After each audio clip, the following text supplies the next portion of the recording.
Su manimi Ryto antrosios komandos vyriausiasis treneris Gintaras Kadžiulis. Gintarai, turėjote dvi galimybės laimėti rungtynes. Kodėl jos nevirto taškais? Tai būna klaidos, aš taip jas vadinu kontroliuojamos ir nekontroliuojamos. Tai buvo čia nekontroliuojama klaida, tas pamestas kamuolys paskutinioje atakoje. Antras prarastas kamuolys, mes realiai buvom nusibraižę tas, kas ir realiai ir turėjo pavykti, mes turėjom, bet dėja vėlgi neišpildėm. Nieko nepadarysi. Jie pirmam rate, jie vaikiškai klydo, šiandien mes draugiškai Kaune suklydom vaikiškai. Bet sužaidėt geras ir kovingas rungtynes, ar tai pridės pasitikėjimo darbu, kurį darot ir šiaip tuo procesu, kurį turite? Aš manau, kad jos tokios ir turėjo būti ir turi būti, ypač tarp Žalgirio ir Ryto.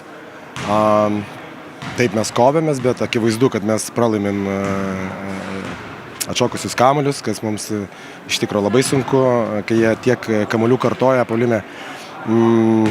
Ar duos pasitikėjimo kažkokio, tai jie auga, jie visada viską, jie turi išgyventi ir pergalės, ir pralaimėjimus, tai čia irgi yra, viskas gyvenime yra pamokos, tai čia gera pamoka, priimkim taip.